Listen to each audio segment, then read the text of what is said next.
नमस्कार दोस्तों, शुभ रात्रि में आपका स्वागत है। हम पढ़ रहे हैं कक्षा 8वीं के विज्ञान का अध्याय तारे तथा सौर परिवार। पिछली वीडियो में हमने चंद्रमा के बारे में पढ़ा। आज की वीडियो में हम तारे तथा तारामंडल के बारे में विस्तार पूर्वक पढ़ेंगे। चंद्रमा के अलावा हमें असंख्य तारे आकाश में नजर आते हैं। ये तारे समान रूप से चमकीले नहीं होते। कुछ तारे तीव्र रूप से चमकते हैं और कुछ मंद रूप से चमकते हैं और ये विभिन्न रंगों का प्रकाश भी उत्सर्जित करते हैं। तारे अपना प्रकाश स्वयं उत्सर्जित करते हैं। सूर्य भी एक तारा है, लेकिन हमें यह बड़ा क्यों दिखाई देता है? यदि हमारे पास 2 फुटबॉल हैं और एक फुटबॉल को हम अपने सामने रखते हैं तथा दूसरी फुटबॉल को 100 मीटर दूर रखते हैं, तो हमें नजदीक वाली फुटबॉल बड़ी प्रतीत होती है, जबकि दूर रखी हुई फुटबॉल हमें एक बिंदु जैसी प्रतीत होती है। सूर्य पृथ्वी से बहुत नजदीक है, इसलिए हमें यह बहुत बड़ा दिखाई देता है, जबकि तारे सूर्य की अपेक्षा लाखों गुना अधिक दूर हैं, इसलिए तारे हमें बिंदु जैसे प्रतीत होते हैं। सूर्य पृथ्वी से लगभग 150 मिलियन किलोमीटर 15 करोड़ किलोमीटर दूरी पर स्थित है। सूर्य के पश्चात दूसरा निकटतम तारा प्रोक्सिमा सेंटरी है। इसकी दूरी पृथ्वी से लगभग 40 ट्रिलियन किलोमीटर है।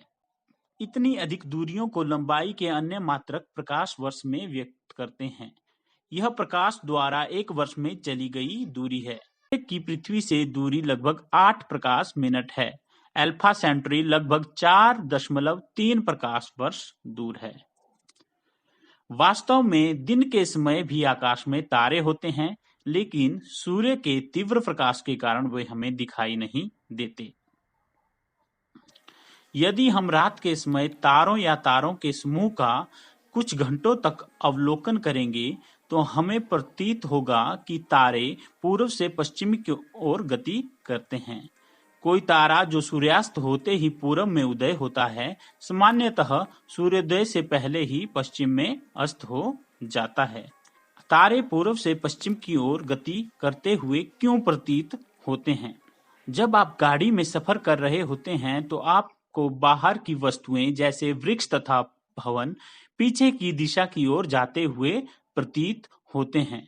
यदि हमें तारे पूर्व से पश्चिम की ओर गमन करते प्रतीत होते हैं, तो इसका अर्थ है कि पृथ्वी पश्चिम से पूर्व दिशा में घूर्णन करती है।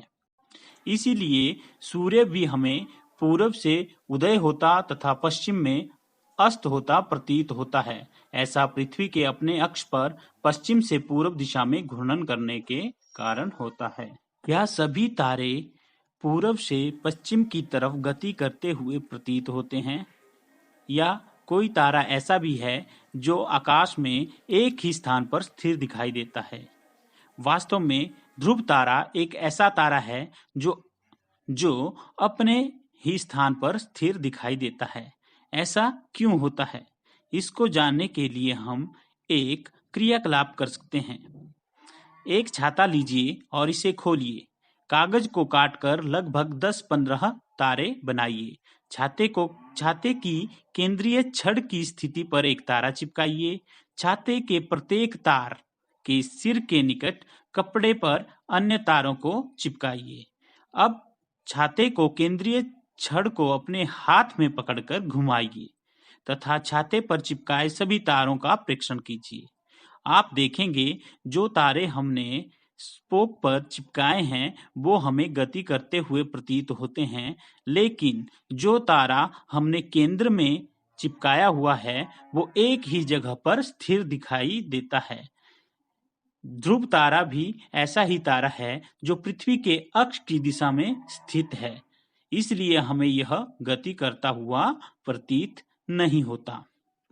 अब हम तारामंडल के बारे में पढ़ेंगे। पहचाने जाने योग्य आकृतियों वाले तारों के समूह को ही हम तारामंडल कहते हैं। रात्रि के आकाश में कुछ तारामंडलों की आप आसानी से पहचान कर सकते हैं।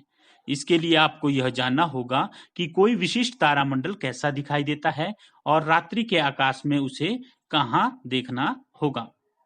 सर्वविख्यात तारामंडलों में से एक विख्यात तारामंडल सप्तऋषि है, जिसे आप गर्मियों में रात्रि के प्रथम प्रहर में देख सकते हैं।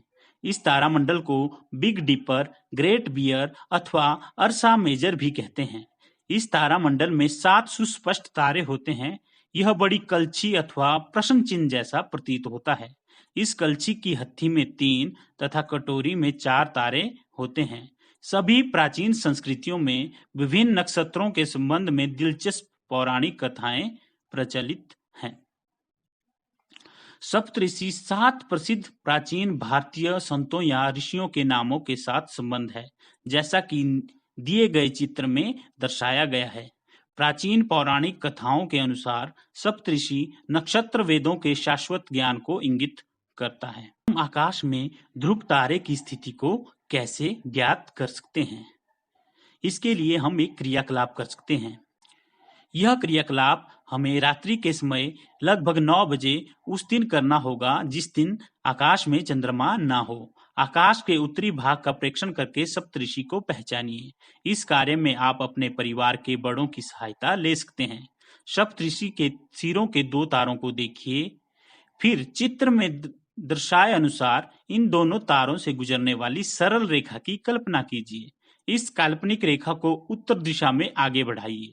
इन 2 तारों के बीच की दूरी का लगभग 5 गुना यह रेखा एक ऐसे तारे पर पहुंचती है जो अधिक चमकीला नहीं है। यह तारा ध्रुव तारा है। ध्रुव तारे का कुछ समय तक प्रेक्षण कीजिए। आप देखेंगे कि ध्रुव तारा अपनी जगह पर स्थिर रहता है। यह पूर्व से पश्चिम की ओर गति नहीं करता। यदि आप 2-3 घंटे तक प्रेक्षण करेंगे तो आप देखेंगे कि ध्रुव तारा अपने स्थान पर ही स्थिर रहता है, जबकि सप्तऋषि इसके चारों तरफ घूमता हुआ परिक्रमा करता हुआ दिखाई देता है। वास्तव में न केवल सप्तऋषि बल्कि सभी तारे ध्रुव तारे की परिक्रमा करते हुए प्रतीत होते हैं। सप्तऋषि की तरह ही ओरायन एक अन्य विख्यात तारामंडल है जिसे हम सर्दियों में मध्य रात्रि में देख सकते हैं। यह आकाश में सर्वाधिक भव्य तारामंडलों में गिना जाता है।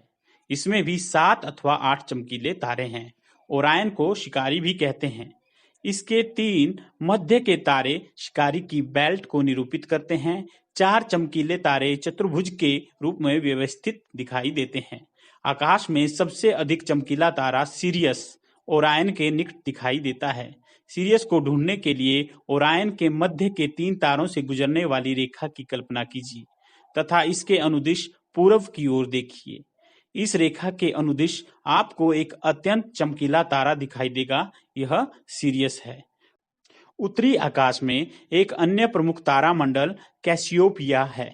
यह सर्दियों में रात्रि के प्रथम पहर में दिखाई देता है।